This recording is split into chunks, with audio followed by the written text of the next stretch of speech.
Okay, now in this regression exercise, we're going to ask the question, does iPad ownership and gender help predict somebody's height?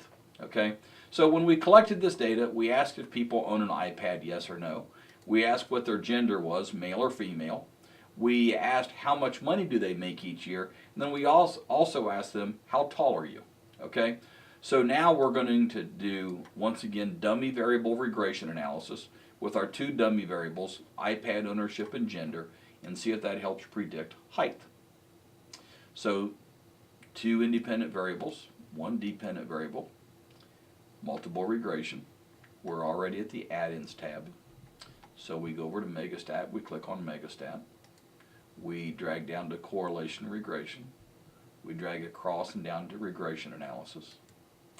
And let me clear everything out here. Okay. And for our independent variables, once again, it's going to be iPad ownership and gender, just as in the last multiple regression model. And we highlight our column headers as well as all the data in those two columns.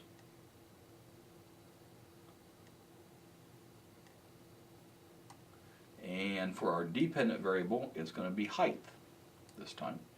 So we highlight the column header as well as all of the variables, all the rows. Remember, each row corresponds to one person. I'm going to ask for my variance inflation factor. I'll also ask for standardized coefficients. And I then click on OK. And wow, somewhat surprisingly, gender, well, you know, 0.0, I've never seen this before. 0.0501, I actually would go ahead and accept that as statistically significant because I usually round to 3 places. So, so I would see both values or both independent variables here helping predict the dependent variable height. Okay, all right, and the R squared isn't very good. Okay, it's only 11%. Even by my standards, this is a pretty lousy regression model. Even though, looking at the p-value in the ANOVA table, even though the p-value helps predict, even though the p-value suggests that the regression model helps predict our dependent variable height, while the independent variables owning an iPad and gender, while they help predict height, the fact of the matter is they do a lousy job of it. Okay, they do a lousy job of it. All right. And in here, even though 0.0501 theoretically is greater than 0.05, I would still treat that as statistically significant. Okay? So our model then becomes height equals 68.8 minus 2.54 times own iPad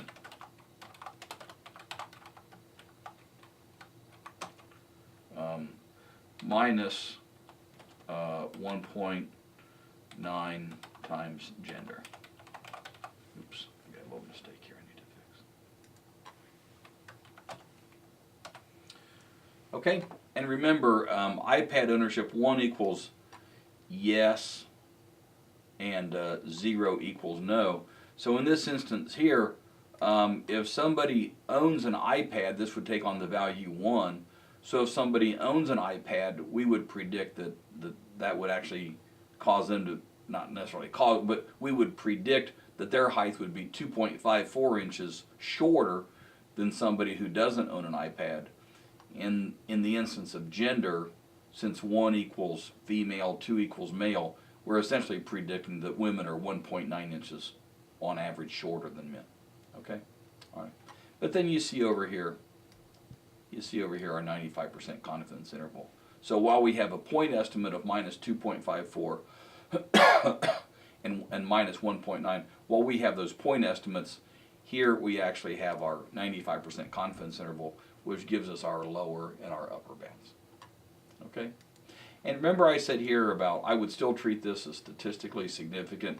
Well, the fact of the matter is, since the lower bound is 0.001, and since that's greater than 0.000, then Oris really has, I think, maybe a little glitch in his stats program, because as long as 0 is not included in the 95% confidence interval, then this should be statistically significant.